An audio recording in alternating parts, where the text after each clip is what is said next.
rolling. This is the Propaganda Report. I am Monica Perez, and this is Brad Binkley. Hey, Binkley, how you doing?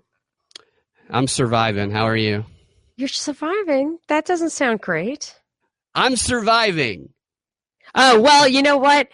The year I've had, that is great. Right. Yeah. I don't want to get into my personal life, but this has been the most horrendous year. Every year of my life up to this year, all combined, has not visited as much sadness and death as this year. It's really out of control.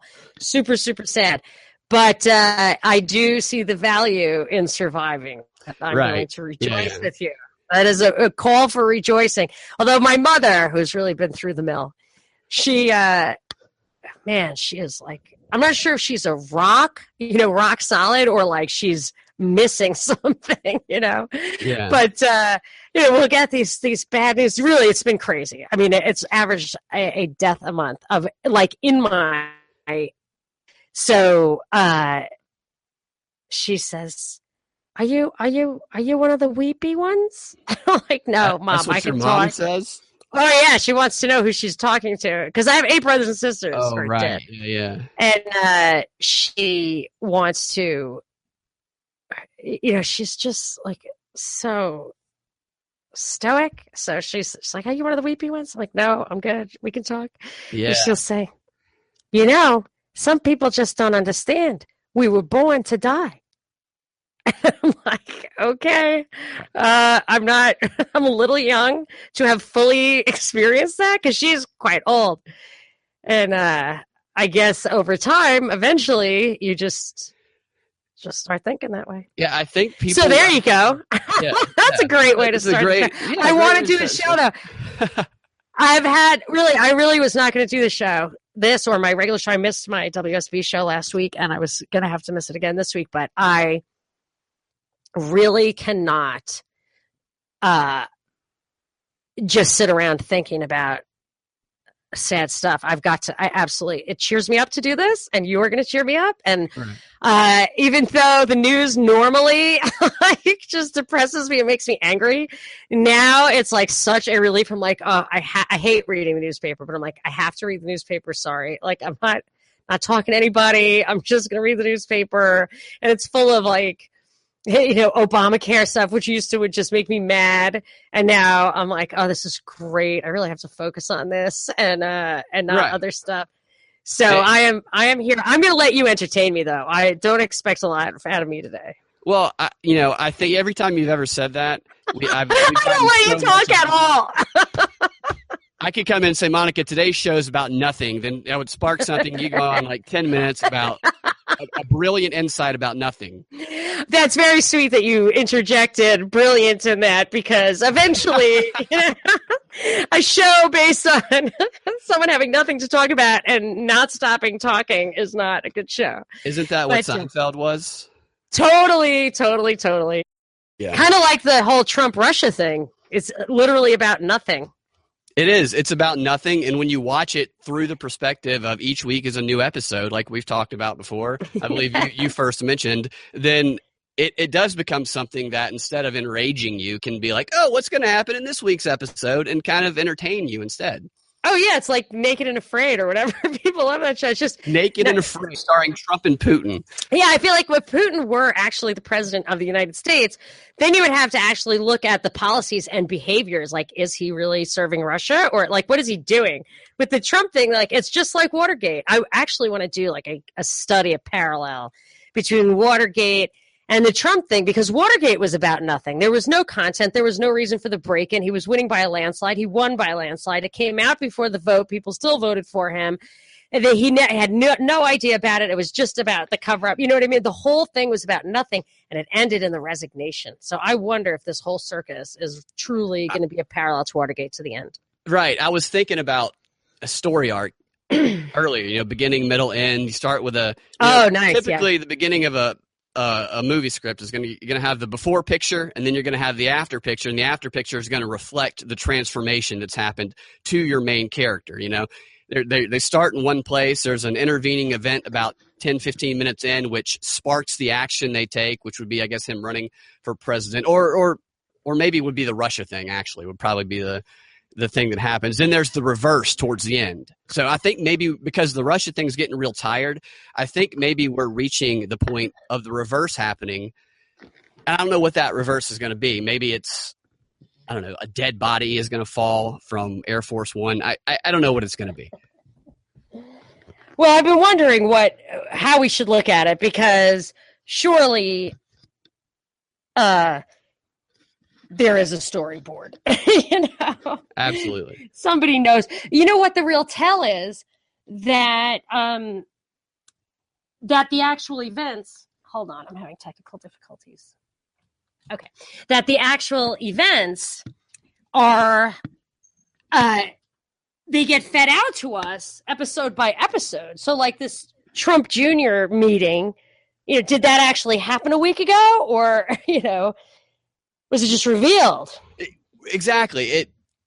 When it happened, it supposedly happened on June 9th, my birthday on 2016.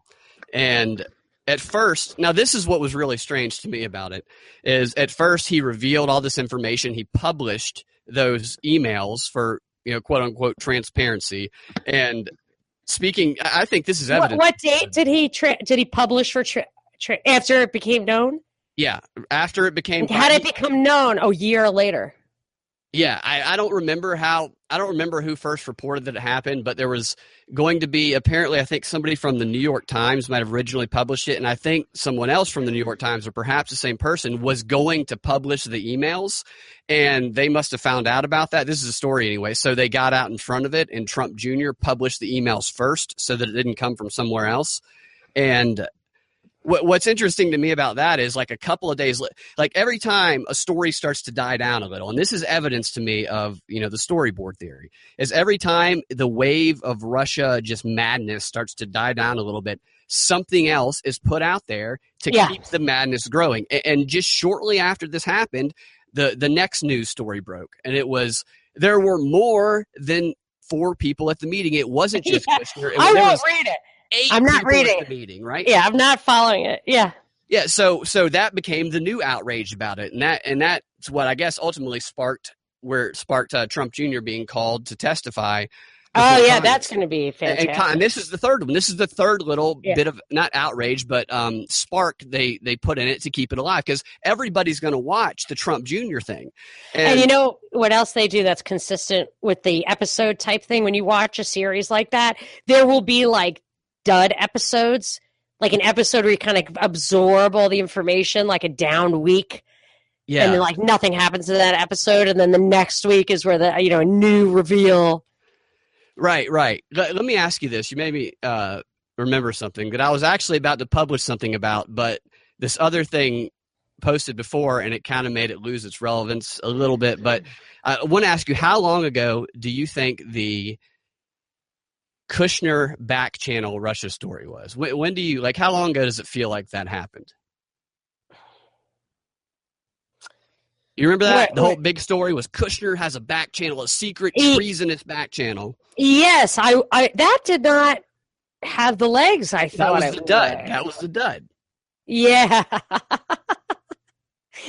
That's funny. It's really, sorry, as you can see, I'm at home. As you can hear from my dog, which we basically rescued. And then one of the tragedies of this year was that my dog got hit by a car. So we rescued this other dog, and Delilah, and she can't even bark. So this is, hear that? I hear that. She's got a cute little bark. So I have to ask my daughter to come take her out. Okay. So yes, that maybe was the dub. But can I just say something else before I forget? Yeah, go ahead. I want to tell you when that was, though. Oh, yeah. Okay. Sorry. I didn't know if you were finishing. Go. When I started thinking about that, I thought it was like, that felt like it was back in like March, maybe, because it felt so long ago. And I looked it up, and it happened at the end of May 26th. Really? I'm like, and I started like thinking about it, and the way our brain, that's when Comey was about to testify, and and Trump took his trip to Saudi Arabia. And then right after that, by the way, after Trump's trip to Saudi Arabia, did you realize there was a coup in Saudi Arabia? No. Oh, yeah. There was just an article in the New York Times I was reading yesterday, like the crown prince switched with the, junior crown, like the second in line switched with the third in line. So now the 50-year-old is not going to take over, but the 30-year-old is. And the New York Times reported yesterday, it was actually, not totally voluntary on part of the 50-year-old. He was being held against his will and blah, blah, blah. Oh, wow. So, yes. And it was right after Trump got, not necessarily Trump, but those guys were over there. And I'm like, yes, they would never do that without the U.S. permission. Yeah. And so I remember those dates pretty well. That's crazy. Had the Kushner story been the only thing that happened, and then this thing with Trump Jr. happened last week, then that other story would be fresh on our mind. But because we can only hold so much information, the more stories they filter in and out of our mind, they put it in there, make it important, and push it out the next week. It literally, all of this propaganda in the news is affecting our perception of time, just with all of the information and sensationalism that they're throwing at us. Well, I don't know about that, but I think I'm going to have to absorb what you're saying over time. But Take some time. I will take some time. But I have noticed this, if this folds into that at all, is that the primaries was the first season. Then the election, the campaign, the head-to-head was the second season. And now the third season is this Russia thing. And it's just this ratings generating sensationalism for in 10-month segments, just like a TV show would be or whatever it used to be. So maybe this sense of seasonality, just like your kind of TV show watching has that. So maybe it affects you. Yeah. And we brought up a second ago. You said you wanted to say something. Is that what you wanted to Just one quick thing, though. Yeah. That JB gabbed at us or maybe she emailed me, but that Rush she was saying how the words that I've been using for the past 5 years are all totally now corrupted. Deep state, fake news. I mean, so much stuff. And now she said Rush has been talking about that the Russian lawyer chick at the junior meeting is a honeypot. Oh, right. And that is such a something I absolutely said because... I use that word a lot. Yes, especially about Julian Assange. But it really historically referred to a female. So it has a little bit of a gross, sex pot. Anytime it's a pot, it's a little bit gross. So, anyway, it's a receptacle. But the Assange thing, what the honeypot is it attracts whistleblowers to the honey and then traps them so that they bring right back to the CIA all the stuff they were going to reveal. And then it gets whitewashed, turned into a limited hangout. Yeah. Like we were talking earlier. And then you get scapegoats like Bradley. I thought maybe Bradley / Chelsea Manning was a patsy because he went to jail, but Obama pardoned him on the way out. Well, which is nuts. How is that okay? Well, yeah, I don't know. Is that treason or what? Anyway, it doesn't matter. Didn't Clinton pardon his brother? I think I read that. I don't know, but he pardoned Mark Rich, did he not? Or is Mark Rich still on the run? I mean, that guy was such a corrupt billionaire. But anyway. So what you're saying, that Russian lawyer has apparently, I read this today, said that she is willing to testify if she receives protection, really fueling this whole fire of the contradictory stories. Did we talk about... Did I mention last time that McCain was suing the fake spy Christopher Steele or whatever? Yeah. That was so crazy. So yes, this stuff just adds validity, when Reality Winner. Yeah, right. Reality Winner. When she was arrested, that totally validated this obviously ridiculous so-called leak. Yes, and The Intercept. Didn't you say The Intercept is they work to join? The Intercept. They're funding. They're paying for her defense partly. Oh my gosh, it's such bull. So I had originally fallen for Glenn Greenwald a little bit. Like, I used to like his articles criticizing Obama because like nobody on the left would criticize him, even though he was clearly killing people in foreign countries. So that was a setup, though. That was Greenwald establishing a legacy. And then Edward Snowden is a total CIA agent whose job was to get us all used to being spied upon. And I predicted that the USA Patriot Act would become expanded, or this metadata stuff would become institutionalized. And lo and behold, Freedom Act Radio. The Freedom Act did that. And Snowden also gave us the panopticon effect where we all chill ourselves. I mean, he's an inside job all the way. And Greenwald was his mouthpiece. And then their sponsor, their sugar daddy, Pierre Omidyar, was outed, I think not on purpose, as working hand in hand with the U.S. overthrowing the democratically elected government of Ukraine. So, those guys are clearly BS. Well, they're helping out Reality Winner now. Okay, we mentioned this a minute ago.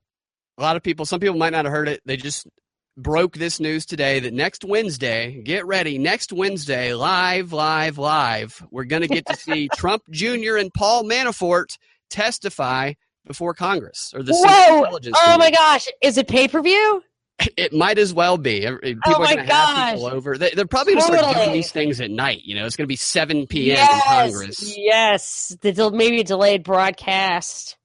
Exactly. And do it like on a Saturday so you guys can have like lunch at a bar. You know what I mean? Yeah. What's the guy's name who is the Brennan? He's total propaganda. I mean, all of it is. But this guy, just the questions he asks come complete with a conclusion. And I think his name is Brennan. He's the guy. He's a Democrat. He's one of the heads of the Senate Intelligence Committee.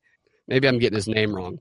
My apologies. I was way off on his name. It's Mark Warner. That's who I'm talking about. Oh, Mark Warner, Vom. Yeah. Totally. He's the guy who got all the cellular licenses free. Yes, Isn't he that guy? About that guy, right? Yeah, so he's like hundreds of millions of dollars, and he's a lifelong politician who was there at the inception of the free licenses, which was later considered a scam and shut down, and he sold them all to AT&T or whatever for $200 million. And the only thing his questions reveal is that he's a jerk. That's really the only thing that I get from his questions. He's insufferable. It's terrible. Insufferable. That's why I stopped down and started looking into where he came from. Like, what could possibly spawn that level of douchiness? How do you get that way? And then I realized that he was a lifelong politician and crony, oligarch type. Right. And he'll be interviewed by CNN, MSNBC, and there'll be sound bites from his questions played over and over again after this open testimony on Wednesday. Paul Manafort is the undercard here. Trump Jr. is what's going to get people to watch. So they're going to do Manafort first.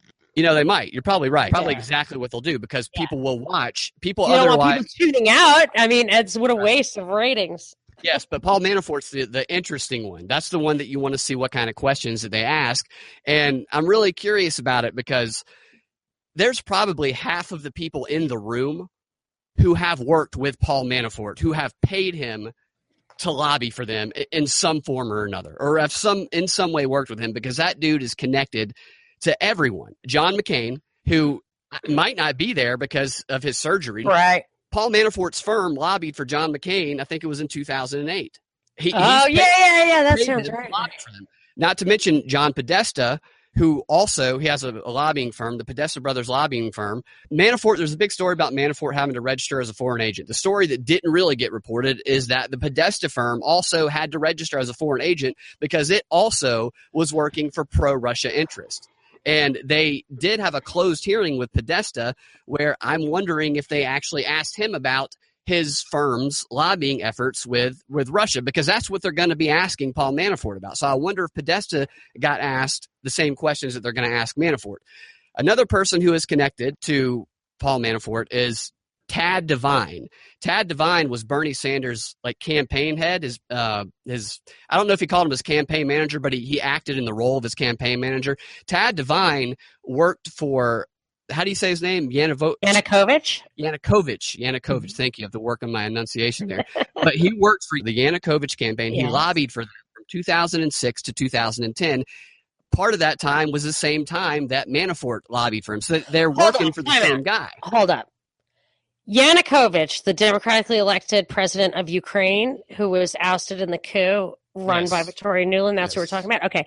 You're saying his campaign to get elected as whatever it is, prime minister or president, was run by McCain? No, it wasn't run. No. It wasn't run by McCain. It was Tad Devine and Manafort both worked on that campaign to help him get elected. Elect Yanukovych, Manafort, and Tad Devine. Which is Bernie Sanders. Not only did he work for Bernie Sanders' campaign as like the head guy, he was a consultant for Al Gore. He was a consultant for John Kerry. He was a consultant for Jimmy Carter. And there's pictures of him in the White House with Obama and Biden, like next to a Christmas tree and stuff. All these people, what really people should gather from these Senate hearings is that all of these people on the left and right are just intertwined and connected to these foreign powers. That is interesting. That's what you should get from like the Operation Fast and Furious stuff too, and Benghazi and Iran-Contra and everything, is that this stuff is absolutely above and behind all the parties. Right. And that's why I'm interested in his testimony, is because, I mean, it puts a lot of these people who work in Congress or who used to work in Congress on some shaky ground. They don't want Paul Manafort answering questions because they don't want it to go down the road that leads to them. There's just going to be, in my opinion, so many contradictions to point out after this hearing if it's only focused on Trump and Manafort and Russia, because Manafort is tied to like everybody. Well, I actually think if you really wanted to get Trump, they could have done it long before he got elected, just by digging into his casino stuff. His casino stuff was, and like his sister as a federal judge, mafiosos left and right. I believe Russian mobsters too, Jewish mobsters, Italian mobsters. He had there's incestuous or cross-cultural, I guess, relationships there too, especially New York and New Jersey. And if they really wanted to divulge how it really works, like with Chris Christie and all these people, look at John Corzine, who was the head of Goldman Sachs. He was the governor of New Jersey. He was a senator from New Jersey. He stole a bunch of people's money, and he should have gone to jail. And he totally did not. So just look at the fact that he stole a bunch of money, totally without worrying about it. And he was right. There's nothing to worry about because he didn't go to jail. There's stuff like that in some of the, like with Trump never had to get a casino license or whatever. He didn't go through the normal vetting process for a casino. My husband had like some really remote connection with a casino, and they did more of a background check on my husband and my family, which was totally like, well, we don't see that guy too much, and I don't really know anything about that conviction. But Trump didn't go through that process. It was like waived for him. And other things were screwy too. They could really get into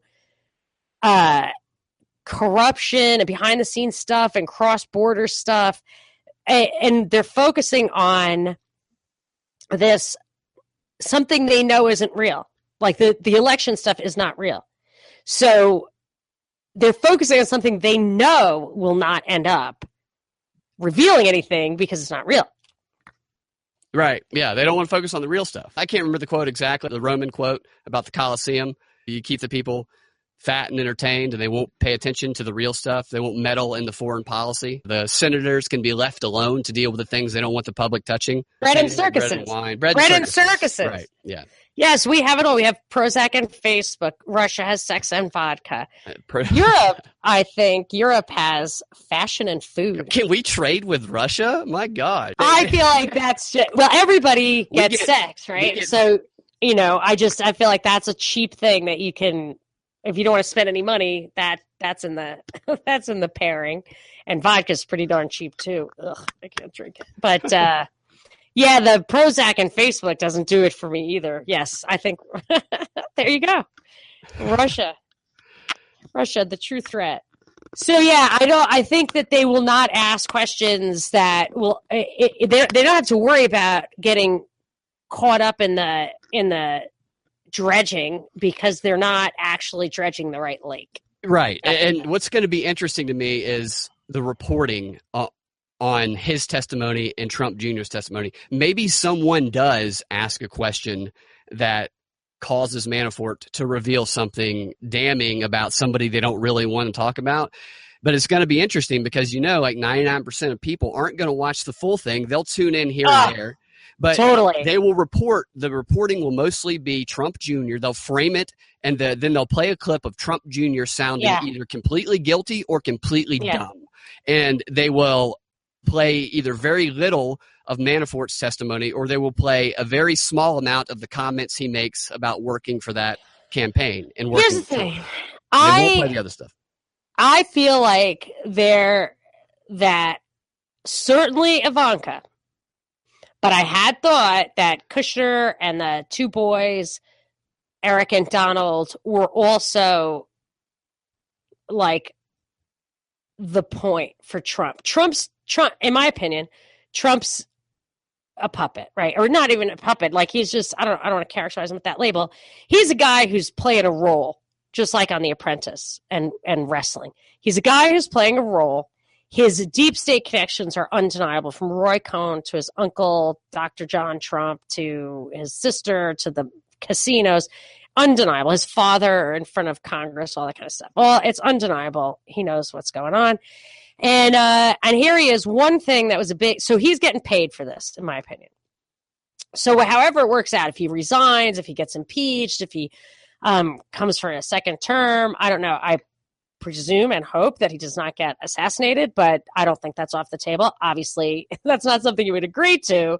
But whatever the price is, whatever his role, the thing he has to do, I feel like the payoff is twofold. I've always thought this. I thought he was going to lose to Hillary, but I still thought these were the payoffs. That post office in D.C. is the thing that's going to actually make him a billionaire. And or his family. And I thought that the kids would be kind of washed, like The Godfather. They want the kids to be clean, be a legitimate political aristocracy in this country or whatever, that they would become a real dynasty or at least real billionaires, and that they were laying off the kids. And I read a Puff piece, hat tip Corey, and I think the Washington Post about Ivanka made it just sewn out of cut from whole cloth. It was just completely made up from start to finish, in my opinion. It was just framing her in a certain way. And then the boys, I don't know as much, but I feel like Kushner has to be off base. This guy would not off limits. That Trump would not be doing what he was doing. A guy that oldest first-time president ever, if I'm not mistaken, he's just not doing it unless it's a legacy for his children, and that's what the money's for and all that. So I don't know how they're going to present Junior, but I think those kids are going to come out okay. Oh, I think they will as well. They'll be able to make any amount of money that they want after this simply because of all that's going on right now. They can write tell-all books, they can do interviews, they can do speeches. But I don't think they're going to be humiliated. Right. I think that is not something. Whereas I think Nancy Pelosi, if she goes down and like the O'Reilly and Roger Ailes and all these people who are not fading into the sunset, but are just like exploding at the end of their careers and getting big paydays. This trend to like take the money and be humiliated on the way out, which I see for real, might even be in store for Trump, a la Watergate, but I do not think that is in store for his kids. Well, at least there won't be permanent humiliation. Nothing below the belt. Standing ovations now. He could walk into a gay club at midnight and get a standing ovation simply because he's not President Trump at this point and time has passed. Yeah, like every president's first. I will say, I remember Reagan. I loved Reagan. And when he died, and I saw all those two-faced hypocrite ass kissers from the government and the media lining up. It's his coffin, all this crap. I was like, are you kidding me? I should be at his coffin, and you people should stay home. You know what I mean? I would not do that. I would not. It's just disgusting that, like, they can be abusive, unkind, unfair, dishonest. I mean, I don't know 100% what to think about Reagan in retrospect, but they were ridiculous. And then all of a sudden, he's this hero, and they get to go to the little parties and whatnot.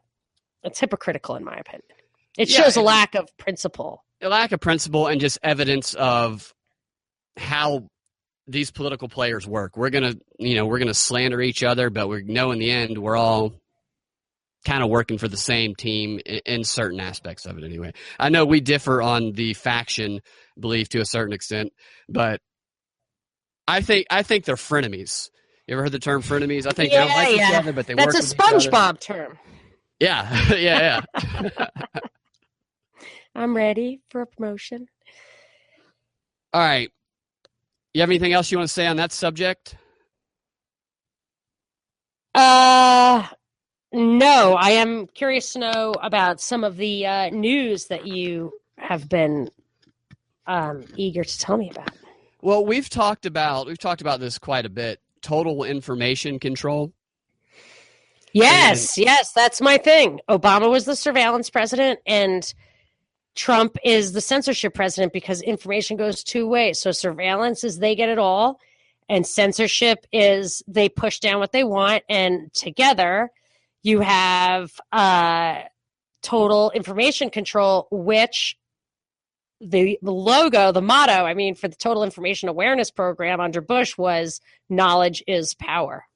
Right. And they control what the public focuses on, how they feel about it by doing this. They can direct the thoughts of the American public as well as the emotional sentiment of the different parties, so to speak, by the way it's reported and by controlling the flow of this information. Harold Laswell talks about this in his book, which I've mentioned a lot, Propaganda During World War, is that it's impossible to totally censor out all information. You can't completely shut everything out. So knowing that certain information might somehow get out one day, what you have to do as an alternative is expect that it will get out and then inoculate the public from believing any of those outside views. So that way it doesn't matter. That way somebody could walk right up to you and say, the Clintons killed Vince Foster, and they go, you're crazy. So it's preventing people from believing anything other than the mainstream. Now, that was on rocky ground because of the internet and because of all these alternative ways of getting information. And we talked a little bit about how the internet, sources of information from the internet that aren't mainstream are being discredited, the various ways they're doing that. What I noticed is, what's the other way we talk about spreading information without it being corrupted? We talked about the internet, but what is the strongest way to start a movement? Where? Wait, hold on. Where is the strongest way to start a movement? Yeah, is this a question? Not national. Local? Yes. Grassroots? Local. Grassroots, and that's already Thank you. That was a big hit. The grassroots movement. We talked about how those are corrupted, but the other sources... I have no hope at all for starting a movement, so well, I'm not thinking about it. They're on attack now. They're attacking local news sources. This is Oh, really? Because I was just thinking today, I have to get this out. Can I get it out? Yeah, get it out. Get it out. No, you're good. Oh my gosh. So I had to take off this week because of my just terrible family situation. And then WSB played without my asking or anything, they played 1 hour of my show from the previous week during my time slot on the air. And the hour they picked, and I got from my program director today, like, wow, that was a great, great show. Oh, yeah? Was the hour where we played how Victoria Nuland and Jeffrey Pyatt and Catherine Ashton, all those people conspired to overthrow the democratically elected president of Ukraine, including killing people, both cops and protesters, to spark a riot.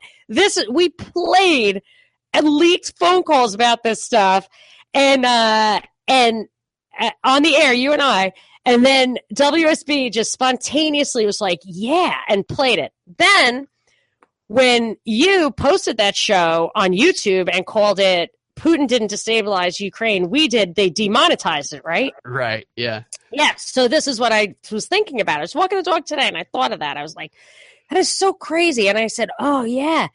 I said, because I really don't have the kind of impact. They don't have to worry. If I ever got syndicated, then you would hear it. And I thought, wow, like local radio, local news is like the last bastion of like free press, I guess. So what, do you think the local stuff is under attack? Because we're absolutely. I'm going to play you a video. I'm going to play you a clip. But don't you think that, I mean, I could just be, I can't figure out, I try to figure out like the nature of what I'm even doing on the mainstream media. I can't figure it out. They did that. I have to feel like nobody watches the local stuff. Well, no way. CNN and other sources, because I started looking it up after to see who else is going after this. Not only CNN, the British guy that hosts that show Last Week Tonight, John Oliver, he used to be on the Daily Show, New York Times, Salon, they all have a targeted attack on a local news broadcast. A group that owns it. I had never heard of them, but they apparently own a lot of stations. Let me play you this clip. It's from a show called Reliable Sources, which is really ironic because the show is full of propaganda. It's the whole purpose of the show is to discredit everything else except CNN, like MSNBC. It's just like Bill Maher, politically incorrect, and Bill O'Reilly, the no spin zone. I actually, years and years ago, tuned in. So I was just like, oh my gosh, no spin. That's great. I was like, what? We have to bomb who? All right. And politically incorrect, I'm like, oh, really? Like you censure people for using, off-color comments? Yeah. Well, you know what that is? That's straight from Aristotle's rhetoric. It's you dress like the other person. The weak, ugly man isn't going to be believed to be the rapist. So totally. Yes. Out and does it and says, I couldn't get away with anything, So he gives like the mindset of someone who will do you wrong. And he talks about these exact strategies that we see all the time with language. Aristotle? Do what? Yeah, Aristotle does. In rhetoric. Aristotle? There's a whole chapter devoted to that type of stuff. It's interesting. So here's the clip. Excellent. And this is it's kind of a long clip, but the whole thing is necessary. It's about 2.5 minutes, and here it goes. Now to an undercovered story in the media world, a story about local news coverage. Here's a map of Sinclair owned and operated stations all across the United States. Dozens and dozens of stations owned by this company. If you're in one of these areas, chances are you'll be seeing a lot more of this former Trump White House official, Boris Epshteyn. Before he goes on, have you seen any local broadcasts with Boris Epshteyn? I have no idea who Boris Epshteyn is. I haven't either. But I'm just pointing that out because they put a lot of emphasis on this guy to make it sound like he's now everywhere. They make we will see it now. They're advertising for him. All right, here it is. You're right. Offering his commentary as chief political analyst, now 9 times a week on the local stations. He was a Trump campaign aide and then briefly a White House official. So it's no surprise that his bottom line segments parrot the administration's talking points or spin stories in the president's favor. Here's an example. Okay, now he just set up an example of someone spinning stories in the president's favor.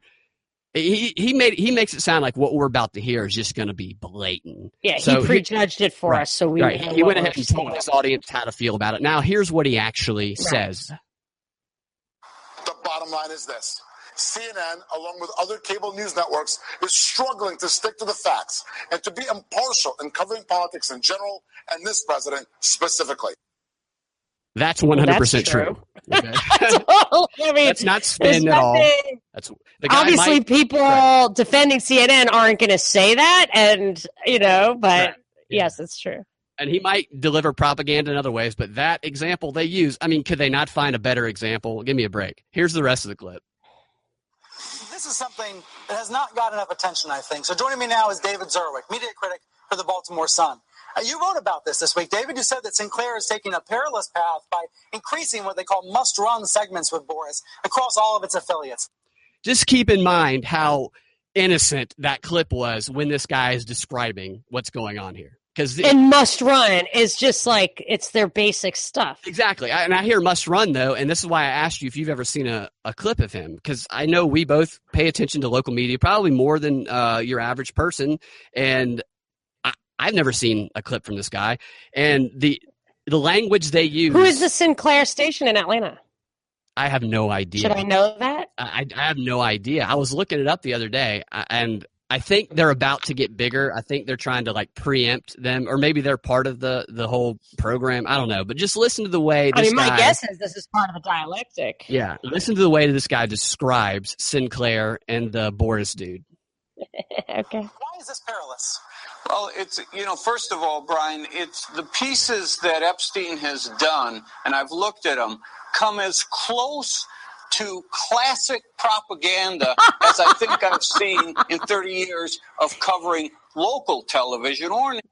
Pause. Yeah. No, what you just said is the closest thing to propaganda. No, it gets worse. I mean, he is the closest thing to propaganda. Now, he is about to describe exactly what CNN, what Fox, what MSNBC, what they do on a regular basis. I mean, Can I just tell you Yeah, go ahead. that this is what makes me like lose faith in democracy? Not that I have faith in democracy, but like the problem with democracy is a lot of people on the left listen to this guy and people on the right listen to like the counterpart of this guy with all the same.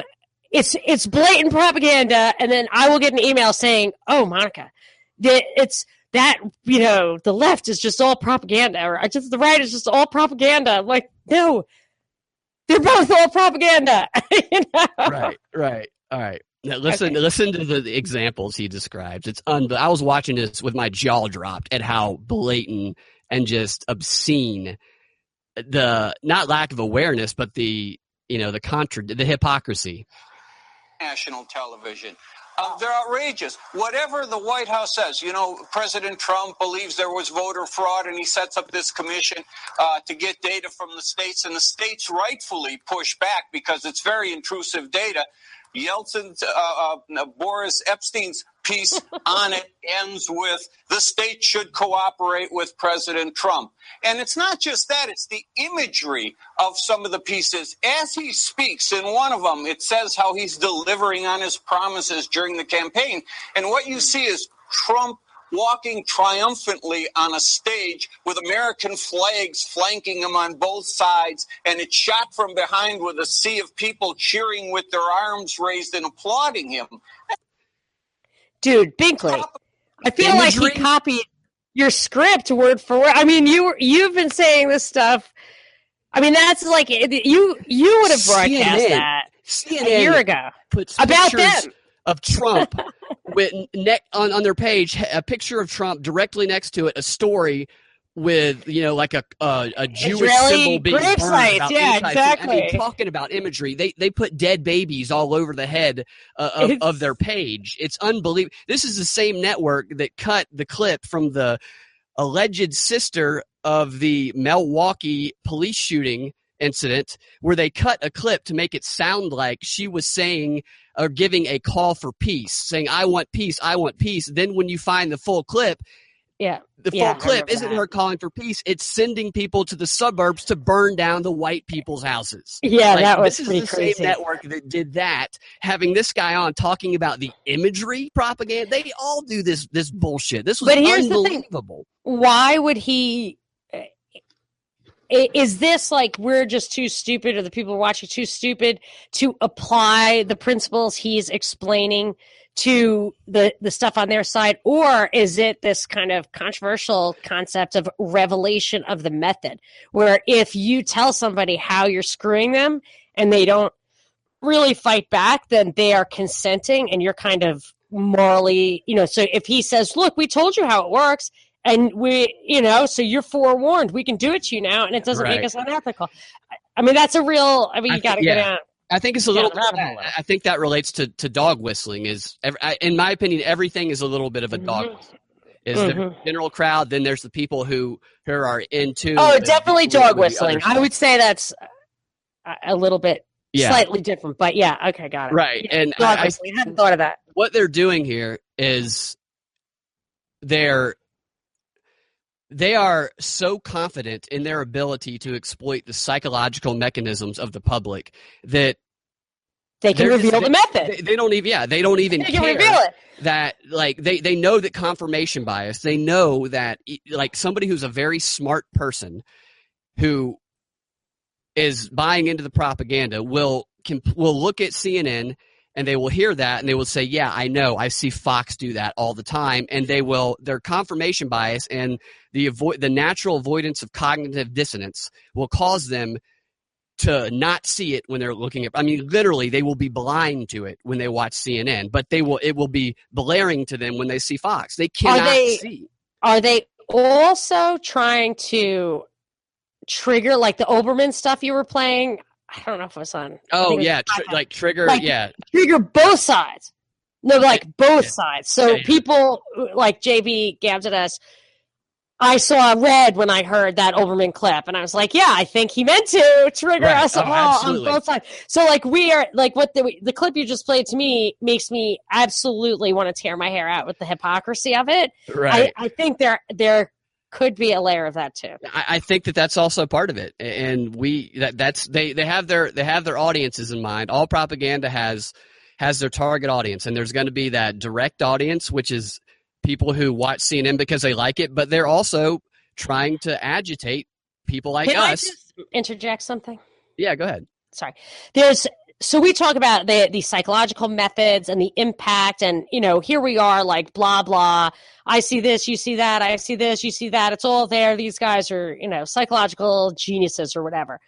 Well, I actually came upon just this week 2 different in-depth studies on some of the tactics, the mechanisms by which they do this. One is that Robert Mercer, who is the Kellyanne Conway, Steve Bannon arm of Trump, he could be the most influential, powerful supporter, campaign, finance, whatever, of Trump there is, Mercer, the Cambridge Analytics guy, who what they do is psychographics, which we've talked about before, but Corbett did a thing on it, and he cited TruthStream Media, and they did much more in depth than I ever did about how they categorize people of different, instead of using demographics, they use psychographics. So they characterize people's psychological profile, and they know what to say to get them to respond how they want them to. And they have the data of every person in this country. They have something I thought somebody said they have something like 20,000 data points or whatever on every single person. So first of all, they have that psychological stuff. And then the other thing I saw was, I think it was also referenced in one of these videos by Corbett, that video maybe, this sentient scenario thing. It's sentient prediction model. It models the entire country or world, all the people in it, and then it says what it's going to do. And then see what happens. And so the way they present it is simulator. Yeah, simulator. That's what it is. So the way they present it is, that way we know if there's a certain kind of terror attack, how people will react, so we know how to be prepared. Meanwhile, what they're actually doing is figuring out where to plan the next terror attack. So, to get the outcome they want. They're doing it backwards. They're not doing it forwards let's wonder about all the different things. They're saying, we want this reaction. Let's back into it. And the Project Veritas guys caught on hidden camera the Democratic operatives saying, we scenarioed it out. We figured out all the different things we were going to do and how it was going to work. They war gamed it, so to speak. Yes, and if you go back to the report from Iron Mountain in the 60s, so they're acting like this is new technology. In the 60s, it says, now that we have computers that can tell us the effect of the price of real estate in Lower Manhattan from a minor change in the draft policy, and be rest assured there would be such an impact, and we can model it. Now that we have this kind of power, we can, it's possible to understand replacements for the war model of social control. But Absolutely. So I'm just saying, like, we talk about this and they know what's going to happen. They really know because they do the psychographics. They know their audience, all that kind of stuff. And then they know, and I'm not saying that guy who was talking, I'm saying whatever, the people at the Brookings Institution or wherever it is, where not, and that's probably not a techie thing, but, or this Mercer guy, that's the thing. The guy, the Cambridge Analytics, like parent company, whatever, these investors, it's just a bunch of like math guys and tech guys. And, they have these kind of tech-oriented think tanks or whatever, where the information is known. It's just psychological triggers and all that kind of stuff are known. And then a plan is adopted and then it just unfolds. And I think that's the origin of some of this stuff that we're talking about and seeing. It's not like, oh, I wonder if this will stick. It's they know damn well exactly the impact, and that's how come they can get away with making it so damn stupid. Absolutely. You would never guess. If you were just guessing haphazardly what might work, you would never make a scenario this stupid, but they must have discovered through their efforts of dumbing down society that it could be this damn stupid and also extremely effective. That what you just said is at the core of what Bernays' whole philosophy is. It's they have behavioral patterns that they follow that are influenced by the groups that they're associated with and the leaders of those groups that have influence over the group. And, the ultimate goal for someone like Bernays was, in order to make this, a mechanism of complete control, is you need a system of mass communication where you can direct the flow of information to the public, and you need to understand all of the various groups that people are a part of in their lives and the influence that each of those groups have on that person and the leaders of those groups and how to influence the leaders of those groups. And now with Facebook and all the information available about people and their online behavioral search patterns and Twitter and all that kind of stuff, they now have access to that type of information that tells them what types of groups everyone is part of. So that alone would explain. People are like, how can you expect? How can you think people who are not naive? Maybe I'm wrong, but think that the internet is a threat to this system. But in my opinion, the stuff that you're talking about, how they're able to, the information they can gather by aggregating it all is so much more powerful than you and me engaging in open source investigating and talking about it. I don't know what critical mass this kind of activity would have to hit to actually be a threat to them, but I just feel like the power behind that psychographic stuff and then the media stuff, they take it and then they push it back down, which is why the surveillance element was first, get all the information flowing, suck it up, and then they can start controlling how it comes down to us before we have sparked something. And I might interject also that the BBC, which is of course owned by the British government, I believe was started as a project of the War Department. Right. And we had that too. CBS, I think, was too. Yeah. This is why they're targeting local now, because that access to that information has given them that power. It just makes me so sad. But I'm not sure they're I think they're pumping this guy up for a dialectical purpose. Maybe, but I'm going to play you the rest of the clip too. There's still a little bit left on it. One other thing before I start it up again. Yeah. I don't remember if it was in this clip. Maybe we'll hear it in a second, or if it was somewhere else that I saw this. But I saw someone when they're talking about the Trump-Russia campaign, because they're trying to do this as well. They said, we need to do an investigation into Cambridge Analytics and how it helped Trump target specific areas and how it helped the Russians get to specific areas. So they're trying to create some sort of, or fabricate some sort of physical evidence, because when this thing first started, the idea of like collusion is like, okay, well, you're going to have to prove how many Hillary Clinton voters, how many people that were going to vote for Hillary Clinton or that were undecided, saw some news piece, some fake news in their area in one of the states that Trump won. And because of that news, switched their vote and voted for Trump. And so they're moving closer and closer to that, to trying to prove that. But why does that even matter? Because, I mean, not to, people get so emotional about Israel is, I think, has a dialectic surrounding it as well, where people just want to get at each other's throats. Just saying the word is like hot. Right. But these guys, all the candidates, they shut out Ron Paul, but other than that, all the candidates go and kiss the ring of IPAC, which is small. I mean, it's not like your rank and file Jewish Americans. It's like a small group of super rich guys who I haven't done any research into it, but I assume there's some of those guys who have a lot of media influence, and they are openly a liaison between Israeli interests and American politicians.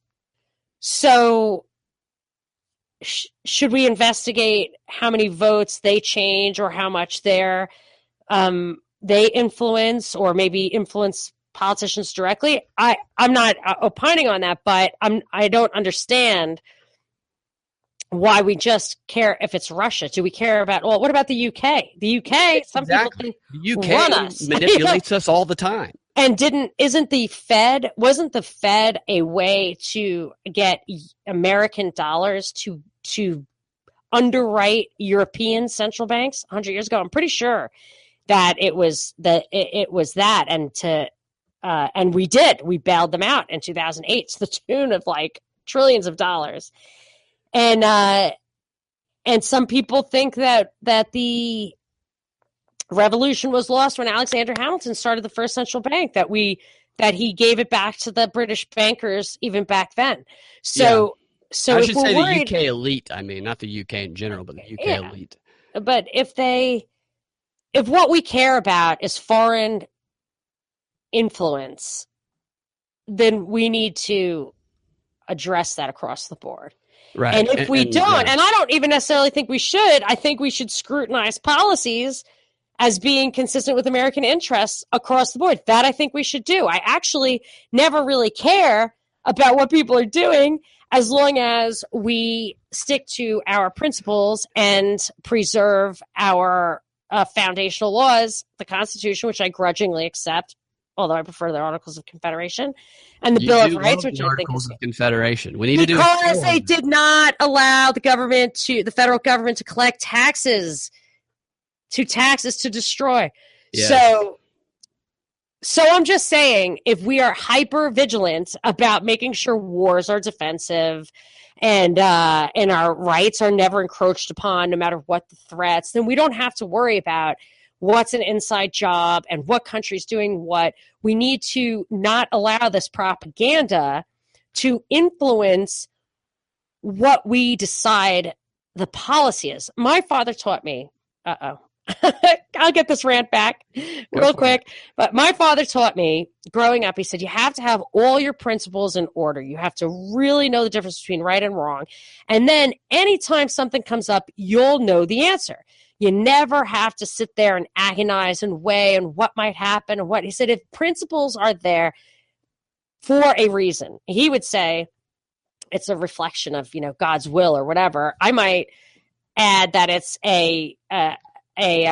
the result of thousands of years of civilization's lessons in the context of human nature. But in any case, principles are principles. They're immutable. And if you start violating your principles, you destabilize everything from your own family to world politics. So when they say we have to, things are different now from when our Constitution was formed, or we have to pick these countries to blow up because of the way they treat their own people. It's not like the war on terror. It's it's not a war, it's a criminal thing. For Osama bin Laden, there should have been letters of marque and reprisal. We have that in the Constitution. It's to get international criminals, you can't just to bomb foreign countries with like citizens who have no control over the criminals that you're talking about. What's a letter of remarque and reprisal again? I believe it's where you identify a person who's wronged, done something wrong, and you can get them back. So you could have hunted down Osama bin Laden. It was fine to do that. You have to do it. I mean, assuming he did it, like first you would kind of have to have some kind of trial and evidence and stuff, I guess. And then you hunt them down. You don't just say, okay, we need to restructure the Middle East because of this thing, this one person. We invaded Iraq based on 9/11, admitting that Iraq, under even the most implausible official narrative, Iraq isn't even mentioned. Yeah. You know what I'm saying? So if, to get back to where I was going, is that if you ask who's behind it, Russia, Israel, the UK, what's going on here, and you want to just figure out every little thing, you're not going to figure out the world politics, the politics of other countries, the right and wrong in another culture. You're not going to figure any of that stuff out. You have a job to do. It's to join together in mutual defense, respecting the rights of each other. If you can do whatever you want as long as it doesn't encroach on other people's rights, and that's the whole point of having a government, a Bill of Rights, and all that stuff. So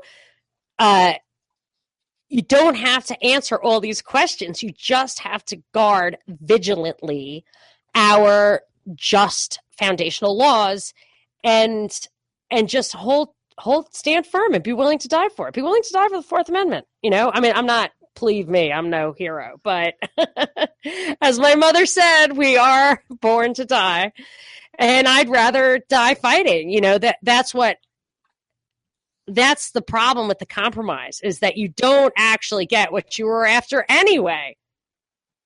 And that's why I just feel like this whole thing, even if it were true, would be a waste because anyway, I didn't let you because of the hypocrisy. Because Trump met with Putin and didn't report it in a room full of like 20 other world leaders. And he also met with other world leaders and didn't report it in a room full of 20 world leaders. Like the latest story about Trump he had a meeting with Putin that he didn't talk about. They even said on CNN, this type of thing isn't normal, but in the circumstances, because it's Russia, it is not normal. I'm like, you just said it wasn't normal. And then said it was normal, and then said it's just the hypocrisy within the same sentence, the same breath is unbelievable. And there are legal principles about damages and standing. So if he did this thing and there were no damages, you know what I mean? There's no policy influence afoot, you know what I mean? There's no damages, and there's no standing. There's no person who is damaged. No person's rights were violated or entity. If you focus on the actual principles, you don't have to run around in circles like that. But you were talking about this guy, Boris, and his bottom line thing, which I can't help but think sounds like a ripoff of Ben Swann's Reality Check. Yeah, maybe. So, okay, which was, he was local.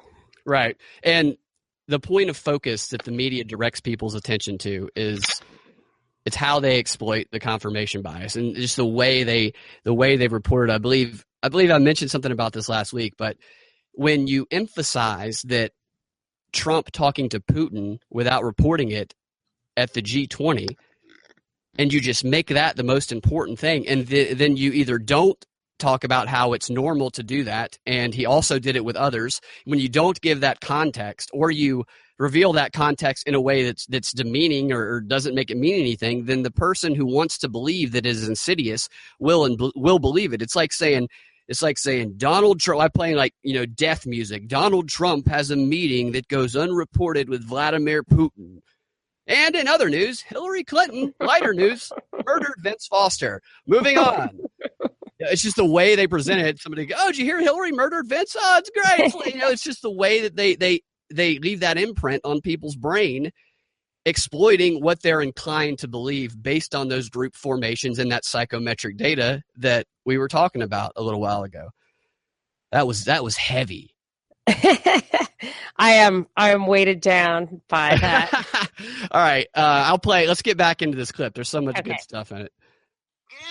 And here's what's more dangerous about it with Sinclair is people are getting this within the context of their 30 or 60-minute local news. So they're getting where they get their high school sports scores from, where they get their local weather from, where they get it in the context of these people they've come to trust. Because one of the narratives of the right is you can't trust anything nationally. It's only local you can trust.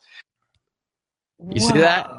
Really going after local. Wait, so who are these people talking? I feel like I can't see them, so I want to. One of them is Brian Stelter, who is intolerable. Really? Yeah, it's just really, really hard to watch. You'd probably recognize him if you saw him. Yeah. Another one is, I can't remember who they have. Usually the go-to guest is, you'll have Bernstein on like 40 shows on CNN every day. Is he still kicking around? Yeah, we have the man who broke whatever it was. Watergate. Yeah. He didn't even break it. It was a nothing burger. He just pumped it up. Yeah, he said what his name was at the beginning. I can't remember what it was, but it was somebody who was investigating this matter. But like I said, Stelter is. And this is all CNN. Well, it was on CNN, and then there was Last Week Tonight with John Oliver, which is an HBO show that also it's published on the internet on YouTube like a few days after the show airs on HBO. He did like an 18-minute segment specifically on this. Really? On the same thing? Yeah, on the same thing, on that same network. What was scary about what that guy just said was that he said this was dangerous. Right. Because it was being embedded in stuff you trust. Dangerous. It's dangerous information.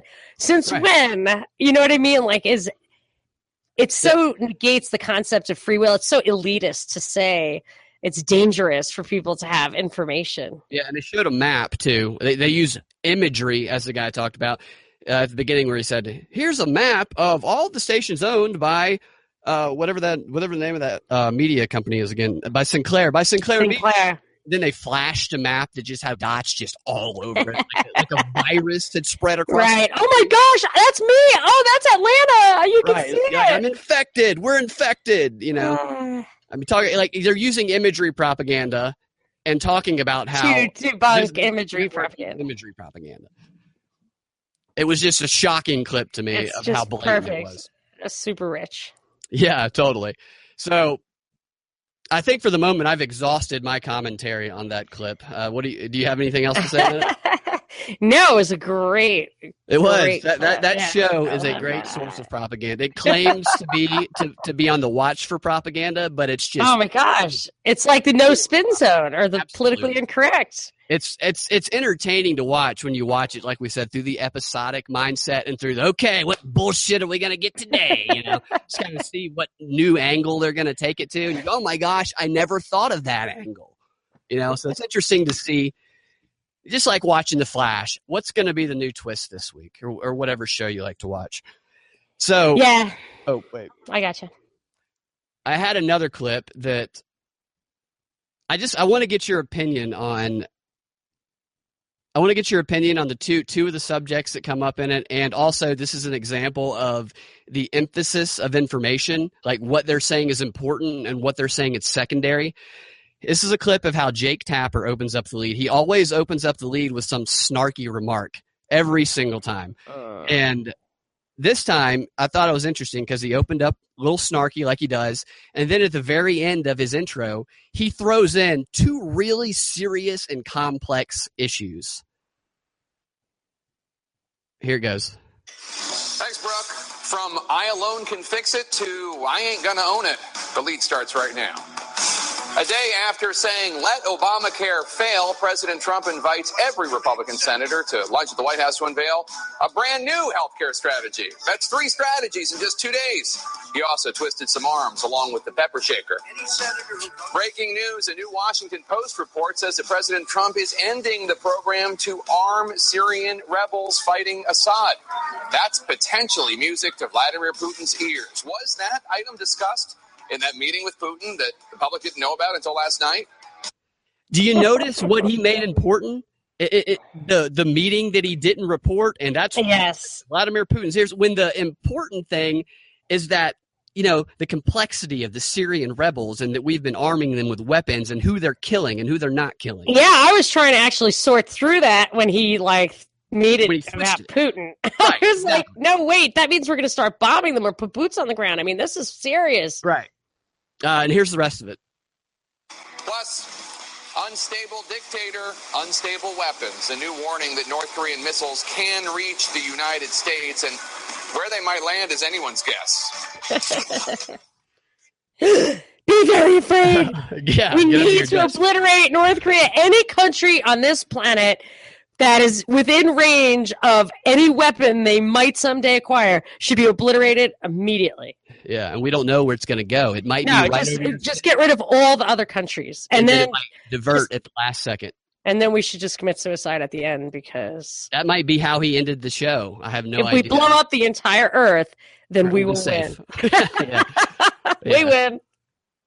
But that type of story frame. Because you know what I think about North Korea. Yeah, I know. I believe you think that they're like a puppet for us. Well, Joe Atwell, who I've been listening to, talking to Tim Kelly on Our Interesting Times, warning the deepest rabbit hole you'll ever go down. So, like that whole thing. Is that a challenge?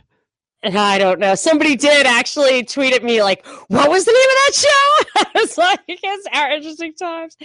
So, actually, he does fall short of aliens, I think. No, I know he does. He does not talk about aliens, for sure not. He's good, though. I'm not saying that. Atwell said that the CIA basically controls North Korea to give an excuse for us to be at China's doorstep, to us to have a foot in the door in Asia. They have to be nuclear because that makes it relevant to us. And as soon as he said that, then I also, shortly after that, came upon a Jay Dyer video or article or whatever, where he just shows, Jay Dyer does a lot of that Hollywood stuff. I sent you a book he wrote. Yeah. He picks apart the pictures and how absolutely ridiculous the pictures are, which makes sense to me, which is why I believed the parody tweet feed of North Korea as being real, because their stuff is like a parody of itself. His dumb haircut, like their blow up missiles, like they're actually fake. Some of them, like actually made of balloons. Yeah, yeah. And it's just so stupid, and the belligerence and the just silly things they say. It's just, you just want to tell the guy to get a decent haircut, and this could all be over tomorrow. But, just look at it and you're like, he looks crazy. So once Atwell said, it could be a CIA, I was like, oh, that's obvious. And then Jay Dyer picked apart like the sets. He's like, look at that. None of the computers are even plugged in, which I think they were plugged in underneath. But once you just looked at it and through those eyes, you're like, yes, they're definitely not a threat to us. So it's just too exaggerated. And so that's my thing about North Korea. And then the way Jake Tapper said, you have no idea when and where this unpredictable, complete lunatic nut job is going to drop the first nuke. It could be, you might want to turn the TV down so you can listen for the that you're going to hear before that nuke drops on your house. That's what they want you to be terrified. I noticed that with the North Korea thing, and they must, Obama and even Trump try to do the humanitarian bombings where they say, well, we're really worried about the children there, so we're going to drop some bombs. Yeah, the beautiful babies, or the chemical weapons. It was the same thing, actually, for Obama. Like, we're worried about the children, so we need to just send a lot of bombs into their country immediately. And that doesn't work because it doesn't make sense. And the left that responds to the humanitarian stuff isn't as fired up about war as they seem to be with their silence. But so they realized that they had to make it defensive. And then they made it ISIS. They make it terrorism. And has to look like defense. It has to be defensive because and it's such a basic principle. It's the last principle that we'll do away with, because it's the first and only principle. It's the only principle of, in my opinion, and I'm the only person who said this, so I don't think it's been vetted. I could be missing something, but it's the only principle of our rights. There's only the principle of self-defense. There's no right to life, actually, because you die. You know, like your nature takes that away from you. It can't be inalienable, because it, left to your own devices, taking no action whatsoever, you will ultimately die. So you have no rights really whatsoever, except for self-defense. And that's the basis of all of our associations, our government associations, and our what justifies the actions of our government ultimately always has to lay in that. I mean, I guess if you're a Platonic collectivist, but that's not what this country's supposed to be. And it's also fundamentally not true. It's that defensive thing that is true. So you can always resort to that, or you must always resort to that if you really want to get back. So you have to have a 9/11. Yeah. In order, if it weren't for 9/11, like even when I say like those people over there are no threat to us, we have to stop bombing them. The more you bomb them, the more they're a threat to us, because then they are justified in trying to lash out any way they can. And then people will say, and I think to myself, 9/11, if it was an attack from those countries and those countries cannot control it, then you have to go over there and control those countries. Of course, the country it came from was Saudi Arabia. Like they were all Saudis, all those guys. So that's the country we should blow up, but whatever, we shouldn't. Right. Yeah. Because that people in have to itself, feel like their lives are in danger. They have to feel like their lifestyle, right. everything that, and you know. But 9/11 itself, even according to the insiders or the U.S. government guys, was blowback. Right. Yeah. So even then, it's like you have to. It's not justified, but I'm saying they will always go back. You'll always do the Jake Tapper thing. They will always try to scare the crap out of you to get you to buy in on bombing other countries. They simply must tell you it's defensive or you're going to hell. You know, like a lot of these people think it's consistent to promote these wars and be a moral person.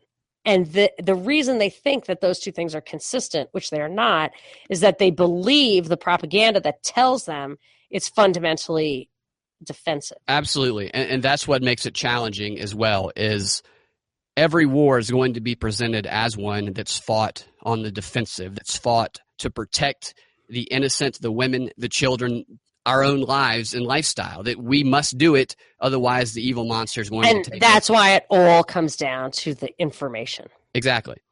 Yeah. So it's so difficult to differentiate between real. I mean, it might be real because they could provoke something to happen. They might create it. They might be involved in it, or they might willingly provoke it. So it makes flags it so and difficult. everything else. Exactly. Yeah. So much. Even just biased, picking and choosing. I mean, there's all these countries. Every government in the world abuses its citizens. Why do we pick like the two that happen to have gas pipelines? Into Europe. It's like, why are those the ones all of a sudden you're just like, well, we just simply can't stand this. This is not okay. The best looking babies. The best looking babies. That's good. So, but the Yemeni babies, have you ever seen those little dog faces? I can't even look at those. Let's bomb those babies right now. I can't even look at them. Those babies should not be allowed to grow up. It's instinctual. They're so ugly. He just presses the button. And you know what? The entire Yemeni population probably is just hideously grotesque, because now 300,000 of them have cholera. They're having hard because they're deindustrialized. Right. It's not funny. Because I was reading. I'm laughing at the irony, and this I'm not. Yes, no, it's insane. So the Yemeni, I unearthed an article from several decades ago, explaining like a Yale thing or some kind of think tank thing. It was in the government, and it talks about how Yemen was going to be the first country allowed to fail, that a state was allowed to fail. And that they couldn't risk it because the Soviet Union would come in and that would become an asset of the opponent. But since that threat was neutralized, so I guess this must have been like 1990 that this was written, I believe. I could be wrong. I got to find it. I'll put it in the show notes. That they could just let it fail and it wouldn't pose a threat because there's nobody there to scoop it up. But now I suppose that there would be, the Iran-Russia axis, perhaps. In any case, Saudi Arabia Yemen has an important port for Saudi Arabia, if I recall correctly. And the funny thing is that the prior government, so now the Yemen is kind of splintered. The government's splintered. But they had a government that was like, whatever. We recognized it as a unified government. That was the guy who we got all the Osama bin Laden chatter. If you ever watch The Shadow Factory, like Michael Scheuer and James Bamford, I think his name is, they talk about how Scheuer was the Osama bin Laden CIA chief. Like his job was to follow Osama bin Laden before 9/11. And he said they kept hearing all this chatter out of Yemen. So it was like triangulating between like Yemen and California and either Saudi Arabia or maybe Afghanistan. I can't remember, but it was coming out of Yemen, and the underwear bombers are out of Yemen and all that kind of stuff. So the government that presided over that, right? So we invaded Afghanistan because Osama bin Laden took refuge there or whatever. And we consider that justification to say that Afghanistan effectively declared war on us. But it was Yemen where the coordination for 9/11 was coming out, if I understand correctly what those guys are saying. And it's only after that government was deposed that we started attacking Yemen. So if that, illuminates anybody. But in any case, I think the day of the failed state is over. But Yemen has always been highly abused by the West with no consideration whatsoever for the people there as human beings. And I do think that they're like the Mexico of Saudi Arabia as far as like labor. Oh, really? Yes, I believe so. I believe that Saudi Arabia, basically, if you're a Saudi citizen, I mean, this could be just a total stereotype generalization, but like you don't work. And then like 90% of the population is Yemeni, whatever, laborers who don't have a claim to the oil money, because I think Saudi Arabia, like they have negative taxes, like I think Alaska might have, where there's so much oil money, they actually pay the people. Oh, wow. Yeah. That's a lot of oil money. It's super hard to get citizenship in Saudi Arabia, I suspect. Yeah. But anyway. Stuff is it's what we've been talking about. It's that focus of importance. If this is the information you focus on, this is so they don't focus on the other, and this is what they make important. I believe it's called the media framing effect, if I recall. I'm pretty sure that's what it's called. But the media framing effect, unfortunately for Yemen, they aren't made the point of focus and the point of importance for defense. So the public, they allow the hypocrisy. I mean, the hypocrisy is this is my problem. There's no principles at stake here, because whatever country you're looking at, whatever we're doing in these countries, you just take the scenario and try to craft some moral argument and then deliver that back home. Exactly. When there's no consistent principle whatsoever. So I'm a non-interventionist, and people will, like, if you watch Tucker Carlson, who for some reason the alt-right and the kind of side stream media is promoting like mad these days as like the answer to Fox, even though he's on Fox. And his dad was such a deep state propagandist himself, that they'll really rip the non-interventionist as the one responsible for terrorism, responsible for refugees, responsible for people dying over there. I'm saying, a non-interventionist I have a consistent principle that will cause a ton less damage. And there is no consistent principle in what our foreign policy actually is, except for to intervene for the benefit of those who influence the people who have the power to make those decisions. Right. That's another principle from, I'm rereading Rhetoric again. That's why I'm bringing the book up more. But that's another principle founded in Aristotle's Rhetoric is if they're not with you, then you make them out to be as bad as the enemy. Yeah, that works. We hear that throughout time. If you're not with us, you're against us. But totally.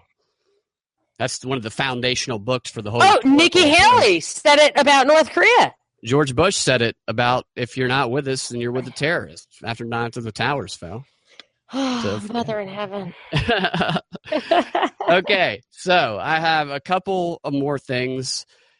I think we should start doing. I don't have a whole bunch of stuff on it this week, just a couple, but I think we should start doing this week in the resistance to where because I get all these emails. You have to do it. I can't. I don't have. I can do it. I can't even watch the mainstream media. I can't even watch the stuff on the right. I definitely, or as my father would say, I sure as shit am not watching the stuff on the left. Yeah. I think it's interesting because I've noticed that you get the talking points in these emails before they come on the news. So it's like you're getting the script. I think I told you I called. Dude, oh my gosh. The fact that the other guy was also reading the script, just like, I still can't make sense of that. Yeah, he was very, very close. It's funny. They must have called him so many times. They started transcribing it before they delivered it out. So I think that what I just said didn't make sense to people who don't know the story, but you got one of these scripts from Indivisible about how to call your senator, whatever, and they told you what to say to the staffer, and they gave you sample scripts of what you might expect the staffer to say. And I'm telling you, when I listened to your recording, which was a little nasty because that fella seemed awfully nice. He was very nice. It was very nice, but he clearly had the script in front of him, or the person, I don't know, but I get, obviously, the most plausible answer is that because the Indivisible thing is written by staffers. They say that like they're just conscientious staffers paid by no one. Right. Yeah. Right. And they were like, "Oh my gosh!" As soon as we posted it, we got like 600,000 hits, and we just like crashed immediately. Right. I have a radio show I've had for 6 years, and I don't think I've had 600,000 hits in my entire life. I'm not saying I deserve it or anything, but I'm just saying. If you're just doing something because you think it's cool and you're sending it to a few friends, it just doesn't do that in one day. Like there's just no possible way, unless you are launching Facebook Live with a murder, you are not getting those kind of hits. Oh, absolutely. I was like, the thing is totally. It's not. They keep pushing this grassroots thing. But that's the biggest bull it's so connected to money. It's unbelievable. And this guy was super nice. You're right. I was saying he, her. You're supposed to say one. You're supposed to pick the sex. I'm saying he, her, and he's still reacting to me. The best thing, and you posted this thing in its entirety, right, on propagandareportdaily.com? Yes, it's on my YouTube page, and it's on propagandareportdaily.com. Okay. And I think towards the end of it, this funniest thing. Can I say? Yeah, when I said the thing in the script. That was about, can I give you my information and you take down my information and let me know? And then he responded, and then it didn't tell me to give my information, so I never gave the information. I just kept reading the script, and I said, now can you read the information back to me? And the guy was like, you haven't given it to me yet? And I was like, oh. And then did you, or did you say no? Thank you very much. I told him I'd call him back with my information. So you went through the entire thing, and the whole point was that they were to get back to you. Right. And of all things that you should probably have at your fingertips was your own name. Script, I don't know. I didn't know what to say. It was pretty funny. So this week in the Resistance, it was a little silly. I didn't play it on WSB because it was a little silly. Right, it was silly. I just wanted to see how the guy would react, and I wanted to see if he'd follow closely to script as well. It's so hard for me to listen to that stuff though, because I feel like it's making fun of people personally, and I just I wasn't mean. I think that's bad manners. he probably gets 50 calls a day of people that I made it pretty obvious I was reading from a script. He probably gets people that make it even more obvious. I think he totally thought you were just low IQ. I'm sure he thought, like, the fact that he couldn't tell that I was kidding, to me, it just shows that there are people calling and doing the same thing. Yes, that he's absolutely used to it. It did not faze him in the slightest bit. That's what blew my mind. Oh my gosh. Would it be exploitive if I had my son who has Down syndrome? I do that? I can't answer that question. Actually, to tell you the truth, that kid is more aware of politics than my other kids, because he goes to public school, and I mean, he is just brainwashed. It's hilarious, but he gets a few things wrong. Like, he thinks Marco Rubio owns Rubio's, which is a restaurant chain on the West Coast that he likes. Yeah. And he thinks that Ted Cruz offered free burritos for anyone who voted for him. That was kind of propaganda he got out of somebody. But he's absolutely, it could be. Or that's what they taught him in a school. I don't know. But the stuff he comes up with, it really makes me nervous, because they fill his mind with all these racial ideas. Yeah. And he's like, Down's kids can be fairer. So he's super fair. His blue eyes and stuff. So he walks around and he says, this is mantra, Donald Trump wants to return Africans to slavery. Oh my gosh. And they're teaching him that. I would never. Yeah. I mean, that I don't even say African American. I say black, because I don't even, it's just too identity politics for me. Yeah. And so he like gets stuff wrong. And it's so close to the edge, like it's a terrible thing to say colored people, but you could say people of color. And if you're going to like have those kind of nuances, the Downs community is not the place to expect it to take, because he just, and I get super. It makes me wonder, because the teachers have to have special education training, so they have to know that it has this type of effect on the students. So that sounds like it's intentional on the teacher's part to me. Well, they definitely want to give him a sense of identity politics. Yeah. Not his identity. I don't even know what it is, because he's got a Spanish surname, and but I don't know. So, so he just, like, they teach him about other cultures and everything, and he'll walk around and be like, look, Mom, that guy is from China, and he'll point his finger at somebody's face, and I'll be like, you don't know if that guy's from China? He's like, yes, you do. Look at him. I'm like, you don't know that, it's Asia, and I don't know. He's most likely from America, like, don't say stuff like that and point to people, but he gets excited. Like when he saw a little person. We were in a suite, and he saw a little person, and he was just like, I saw you on TV. And the guy's like, yeah, you definitely did not see me on TV. And he was just like, yes, I did. You're a grown up, right? And he was just like, the guy was so ready to just take him down, Have you seen the movie? Because my son's a little Ferrell? Mild. Yes. Yes, my son's mild, so you can't really tell. Like, maybe you can't tell by looking at him. I really do not know, but it gets awful. It's this identity stuff. So yes. The next thing he would say is, "You're an angry elf." Yeah, that would be right. Yeah. That's interesting to me. That's I kind of want to research that now. It's upsetting to me. It's funny, but it's upsetting, because I do not talk that way at home, especially because of him. Because you just can't. You can't tell him stuff like somebody's sick and dying or whatever, because he'll go up to him and say, "Oh, I hear you're dying." Like, you can't say that, like, I'm so sorry, you're, it's just not cool. Yeah. You got to watch it. You can't tell. He's got no super ego. He has no filter between him and the world. He does not know what hurts people's feelings or what makes people uncomfortable or what's appropriate or inappropriate. He's just very visual, and he talks about this stuff, and it upsets me. But they are feeding it to him. So yes, would it be exploitive? They are creating him into a political parrot. Like, I could not tell him how to vote. He would, I always thought I would be able to tell him how to vote. That impact is they're doing that to all children in a lot of the public schools. Because I've been around some of my friends' kids, and especially during the election, and they started talking about Trump being a racist as well. They started citing all these reasons why, and they just a lot of the talking points that you would hear in the media. And I asked them, I would say, where did you learn that? And they would tell me their class or their teacher who said it. And I'm just, and their parents or their mom or dad would counter those points, and they would, be defensive against it, And my I'm daughter going, thinks wow. he's a sexist, and my daughter says he's a sexist. I'm like, what makes you think that?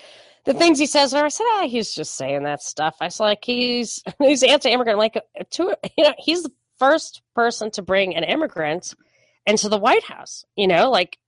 Nobody, no president or wife has ever been foreign, if I'm not mistaken.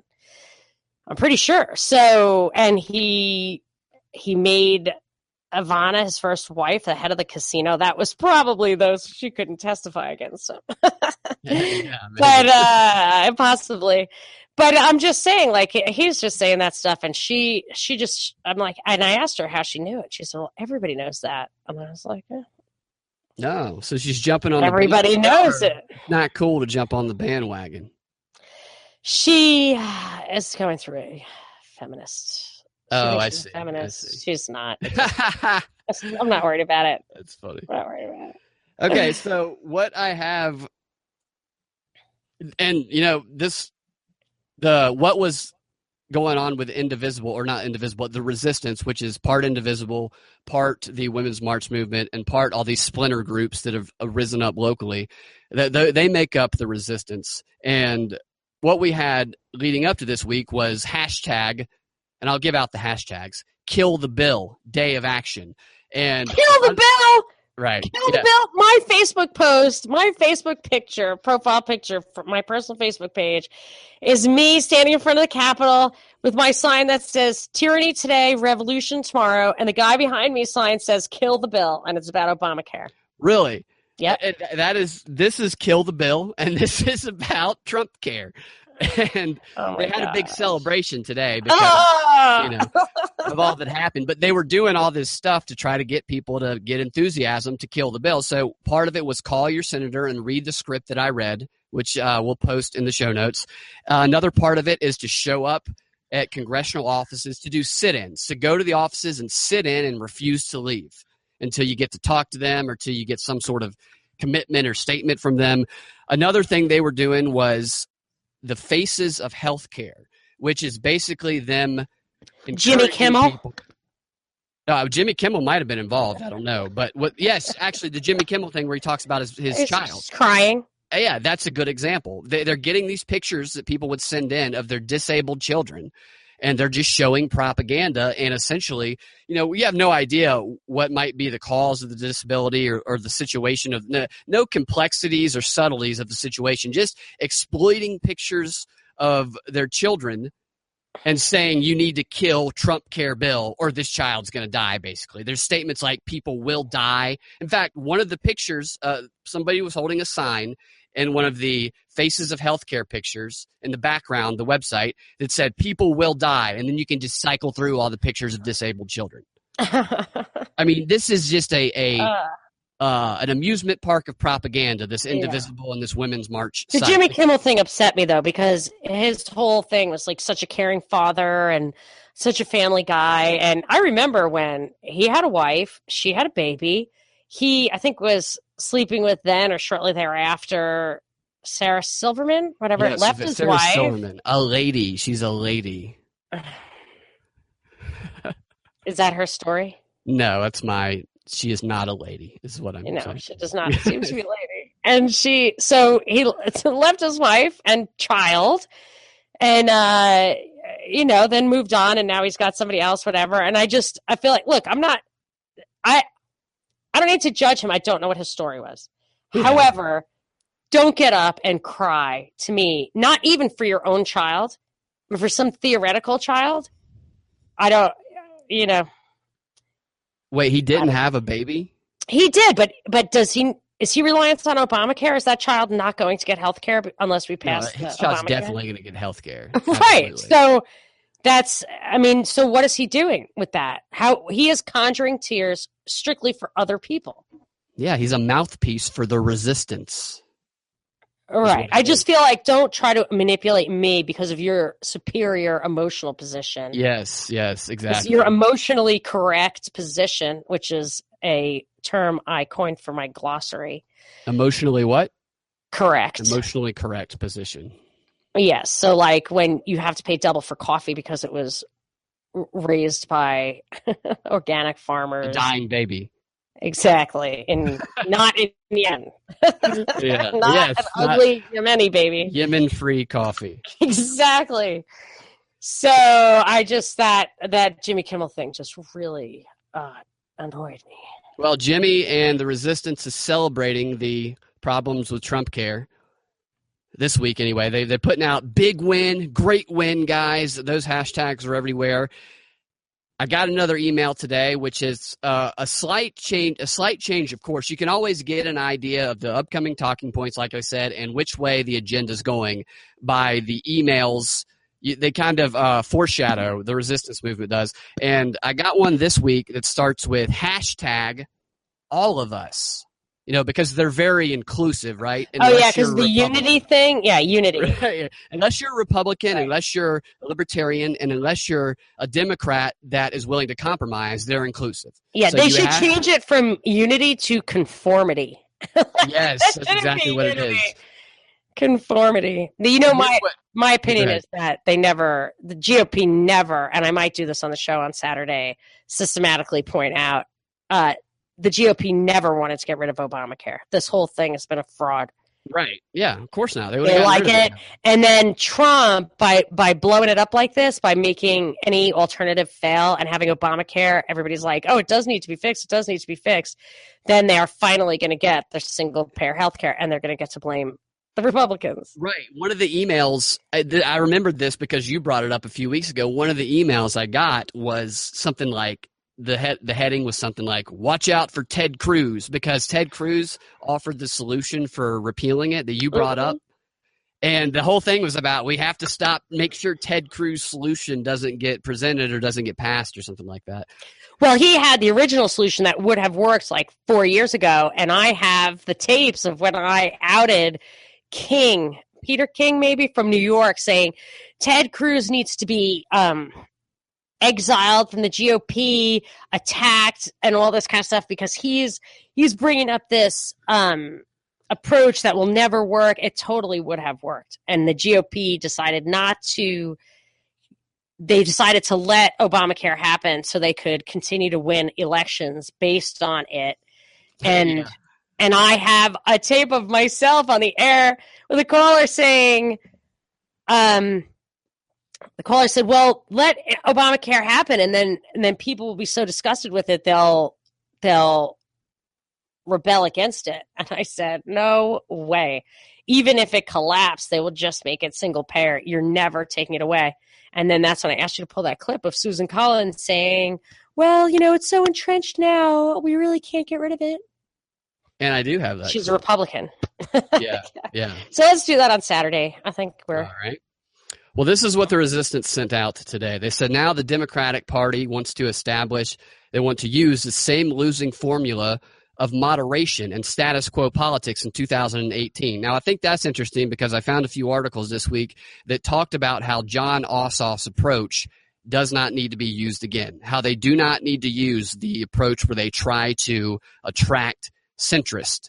Well, that was the Young Turks thing that we talked about. Yeah, they need to be more basically, And like this is also a parallel of the GOP kind of Tea Party strategy.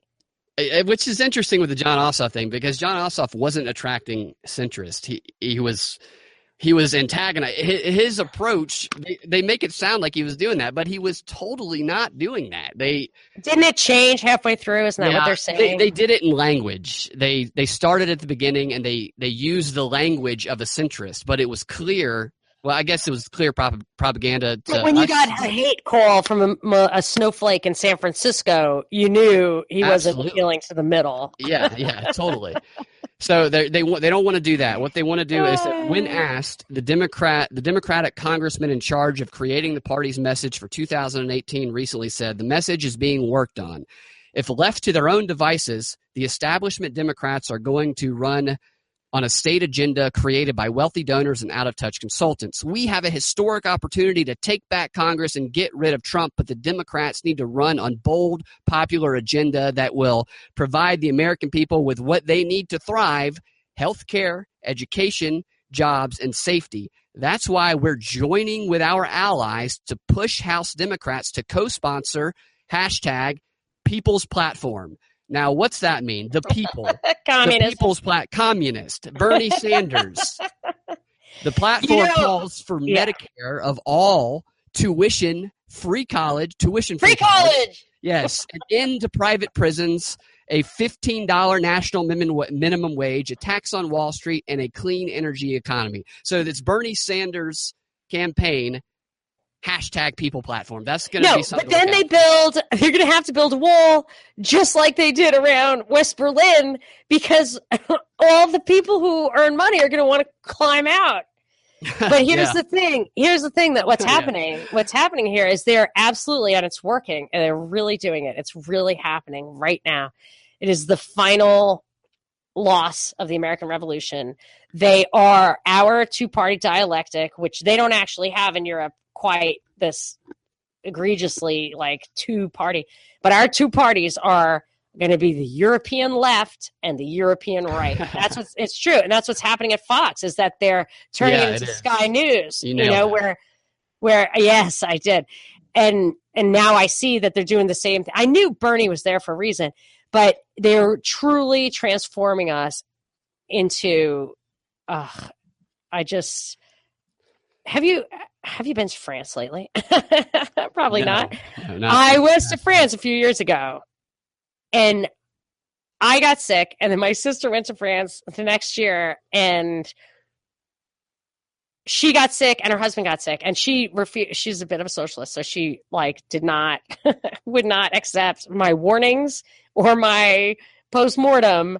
It's like, yes, it is a socialist country. It is on its ass. It has absolutely no sanitation. It has no standards, whatever. It's socialism and regulations and all that does not make for a clean, healthy society. It's wealth and prosperity that does it. So that's why we're better. You just can't. They at that time anyway, and I think it's probably still true, are in basically an economic depression over there. I don't know what their numbers say, but the contrast from when I had gone there maybe 10 years ago was shocking. And that's just, it's not what I want for this country. But it's this third worlding too that's also going to happen, where there's the very, very, very, very rich, which comes from larger government. And it comes from the government, the way it controls the money system. It comes from the privileges, from the regulations, from making trade deals that with your, to benefit your buddies at U.S. Steel or whatever, it comes from all this stuff that both the left and the right are doing. And then you get the very poor, the middle class has to pay basically half of or the professional class that pays so much of basically all the income taxes. They're totally neutralized politically because they have no extra income. And then, you have the poor who are subsidized into submission with the welfare stuff, and then the rich who are in on it with their privileges. And then it's just not a place of opportunity and achievement, and it just bums me out. I would agree. I also would like to point out that starting with the first Women's March, I pointed out that it was on a communist date, and so were the next three. All the four major marches they've had have been held on communist holidays. On big communist holidays, or is there a communist holiday? Is an everyday holiday in a communist country? I guess you could say so. Yeah, it was a big major communist holiday. One of them was on Lenin's birthday. One of them was on Lenin's death. I can't remember what the other two were, but they all were, and they were on the same dates. Some people might argue, well, that's a holiday in this country also, but the dates that are chosen are the ones that are the dates that the communists celebrate on. and they always do marches and they always do protests on those dates. These groups have from the very beginning been front groups to spread the communist socialist ideology as the solution to the horrible, horrible thing that's going to happen if they don't stop Trump. What do you that they're worried about? No, they're afraid of Trump. The whole idea is like, here's the problem. We agitate a problem, and everybody will be so afraid that everyone who opposes the problem will join us as the solution, regardless of what we are. Trump wasn't even really repealing Obamacare. He was just it goes beyond Obamacare. Just at the very beginning, but I'm just saying he's not doing anything. I know, that's the point. He's not even threatening to really do anything. I know, exactly. It's not about the policy. It's not about, like, if you looked at the policy, you're going to see that Trump has a lot of things he's closer to Democrats in a lot of issues than other Republicans would be, but it's not about that. It's about demonizing an enemy that can rile up the public. Oh, I have to, speaking of, you know how much I really wanted to excuse me, at least trust my instincts on Jeff Sessions as being like a sincere person. Right, yeah. Oh my gosh, like the 4 policy things I've heard him speak on so far was using the power of government, or 5, to restore private prisons, which are such a scam. It breaks my heart. 70% of people in prison are there for crimes of prohibition and not like crimes against persons and property. That makes me sick. He talks about cracking down on putting people in jail for a long time for immigration violations, which they get deported. The Kate Steinle guy was deported. He was stopped at the border every time. He spent 15 years in prison for it. You know, we paid for him. I think he keeps coming over to go to prison. It's not the answer to the problem. Cracking down on drugs, putting more people in prison for that. Going into Chicago to crack down on illegal guns, which, by the way, is should be an oxymoron, like, or whatever. Illegal guns should not be illegal. And then the latest one was asset forfeiture. He's in favor of asset forfeiture, which is taking stuff away from people, I think, before they're even convicted in drug conflicts. So you've come to a conclusion? No, I'm not sure. I just have to, like, for the record, lest anyone like watch like, oh, Monica Perez likes Jeff Sessions. I never agreed with anything he had to say. Right. And I still don't. It gets worse every day. But I still honestly think that he's a sincere guy who was probably going to be troublesome in the Senate. So you think that he believes that his actions are the best course of action? I think that if I were the president, the stuff he would gladly focus on would be good stuff. But I'm not the president, and the president picks stuff that Sessions thinks is good stuff, or his handlers, whatever, thinks it's good stuff. You know, it's in his wheelhouse, which is where I would always differ from him. And he'll pursue it with a vengeance, and he believes in it, but I don't necessarily think those are his top 5 priorities. Yeah, he's just doing his job. Well, he's just doing what he's told. And I think, and without question, I mean, why not? Like, he should do what he's, whatever, if he's in the cabinet or however they consider the attorney general. But I'm just saying, like, if I were the president and I said to him, my priorities are rape, murder, kidnapping, burglary, robbery, you know what I mean? I think he would focus on that. I don't want any more crime, so I'm going to empty out all the prisons of people who will never, ever touch you or your stuff. And we will put all our resources on people that will actually touch you or your stuff. I think he would execute that well and with sincerity, but he is really screwing the pooch.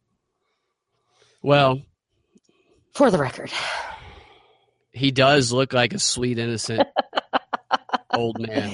Big-eared.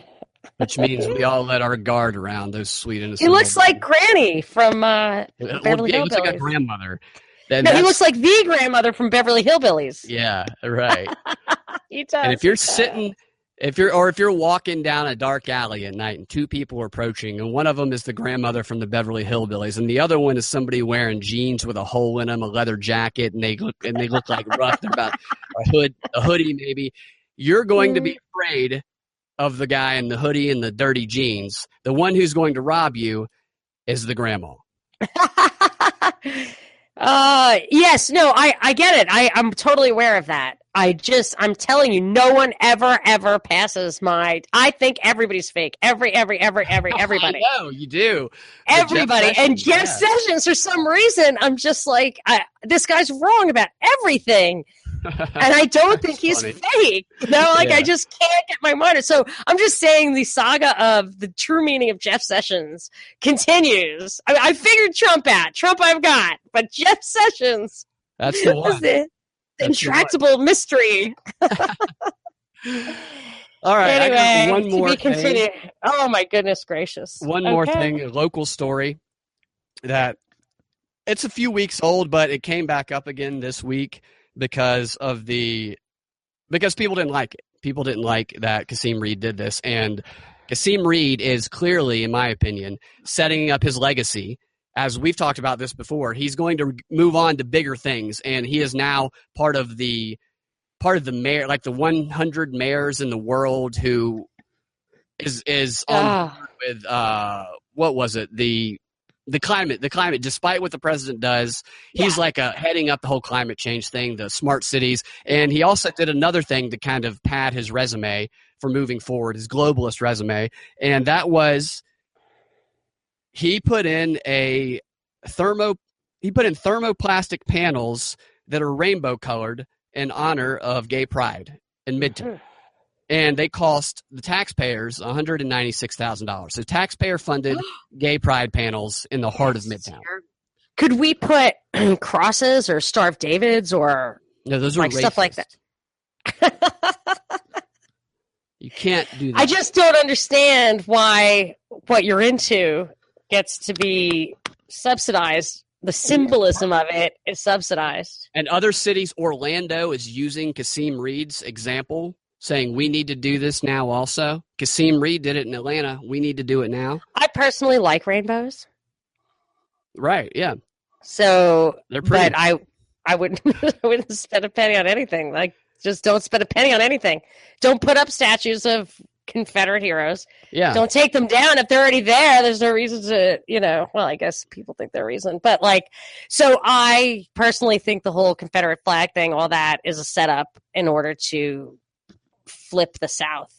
Well, but I'm not a big fan of statues, of government spending on that stuff. Your argument is perfectly normal, just like the argument against the Braves Stadium, just like the argument against the Falcon Stadium using taxpayer money to fund the new stadiums. Not everybody is into that. That's not how everybody wants their money spent. It's the same thing here. But here, if you say try to make that argument, then you're a bigot and you don't like gay people. And a homophobe. Exactly. Now, what he's doing next. I'm totally not. They will, it gets irksome because I don't care. What people do. I know, it doesn't matter. Care. But why does it have to become a dialectic? Why do I have to have this entire package of beliefs, including what party I belong to? Yeah. You know what I mean? And spend my money on decorations that represent that entire package. It's how they short circuit people's thinking. It's how they prevent people from having reasonable conversations. I'm approaching despair. Well, you don't need to despair. You just need to. I have despair. I'm despairing. I find. But you pull so many people from the darkness of the tunnel with your show, or the cave. I mean, what? They're chained inside the cave. That they just now know that there's we can't get out. I can't get out of the cave. We're stuck. I mean, I don't have lice and I don't have a dirt floor. I love central air conditioning. I mean, really. That's really racist. It was the difference between my life as a child was virtually not worth living, just from mosquito bites and sticky weather. You know what I mean? I am so grateful for the comforts of home. I'm so grateful. I do never go to sleep with that thing. My gratitude brings tears to my eyes. I do not want to seem ungrateful. It's paradoxical that I should feel despair in the luxury of the health and contentment that I have, but I do. I feel like we're living in the Matrix, and the media is such a manipulation. I mean, you can't believe history books. The pursuit of knowledge is simply the pursuit of peeling away layers of lies, and that's not what I want. I want enrichment. I don't want this. The best thing you're going to do is to just break through the lies. But that's what you're giving people. You're by helping people. Most shows, they impart conclusions. They don't encourage thinking. They don't encourage people who disagree to call and talk to them and have a reasonable conversation. That's one of the compliments you get the most is people will call and they'll say, I don't always disagree with you, but I like listening to you because, you're willing to explore those not alternatives. I don't want to say, because you can't even use that word anymore. No, they totally read that. That was another thing. We saw Hillary destroy it. We looked up from her thing, say alt-right, and we were just like, you and I were just like, oh. But you encouraged the conversation, and the conversation, a reasonable conversation. I'm telling you, this is what happened after World War I. Is the public became wise to propaganda. They learned of the manipulation, and they wanted to be better critical thinkers. So and you know how that turned out? Well, it turned out well for, until World War II when they needed to shut down the... Totally. I have a book I really have to read that I put in our book list on our bookshelf called The Politics of Cultural Despair. And it was written about how the Nazis came to power. And I was never really interested in it. But now that I seem to be a victim of cultural despair, it could be the circumstances of my life right now. But I mean, my life is fine. It's not my life. It's just whatever, these tragedies. Yeah. So I'm a little depleted, but normally I can take it. But I do feel like sadness. I normally have more hope than this, but I have an unexplainable craving to read that book for the first time since I bought it 20 years ago. So maybe the hope is in what you can inspire, and you do inspire people to have the conversation, to not fall into the emotional traps that are set out there. So have hope in what you do inspire and can continue to inspire. I appreciate that. You want to know what my vision is for how to prepare people? What? Stuff like the movie Demolition Man. Yeah. You know what I mean? I'm like, you really got to teach kids how to be able to live underground. Yeah. I think that's awesome. I agree. Yeah, no, I think like Terminator and the Matrix, like all that stuff. It's like, we're going to live underground. You got to learn how to live underground. So I guess I'm skipping a few steps. Perhaps we can kick this can. Yeah. Yes, we can. And this is bad. I started and ended on a sad note. No, well, we have a gay bat signal that you can see from the sky in the middle of Atlanta now. So that's kind of that's a bright thing to think about. We can hijack that rainbow, turn it into something else. I like rainbows. No, not to something else. Rainbows are pretty. I might not give up a rainbow. That's hilarious. You could say, I love the rainbow, and you'll get called a homophobe because you didn't. No, a homophile. People think that I'm an activist, a gay activist. Yeah, it's funny. But I sign my texts and stuff ever since I saw that movie Central Intelligence, which is so dumb, but I love it because I love The Rock, and it was actually created by the current Treasury Secretary Steve Mnuchin. Oh, whatever, had total propaganda. But this The Rock is a CIA agent, but he's like completely goofy, and he signs all his stuff with a unicorn, a rainbow, and an AK-47 emoji. So I started signing my stuff with that. I could only find a water pistol and my iPhone emoji thing, but so that's what I do. And my sister was like, "Wow, I didn't know you were a gay activist." I was like, "What? I'm a gay activist?" What? She's like, "You sign your thing with the rainbow." It's like, "Oh, I don't care. I don't care." I was like, "I don't care. I don't care." Whatever. So, well, I encourage the unicorn rainbow AK-47 signature. Yeah. I'll share that. At least right, my dear. Team Reed is not putting, a statue in Piedmont Park of two dicks touching or anything. At least we haven't got that far with it yet.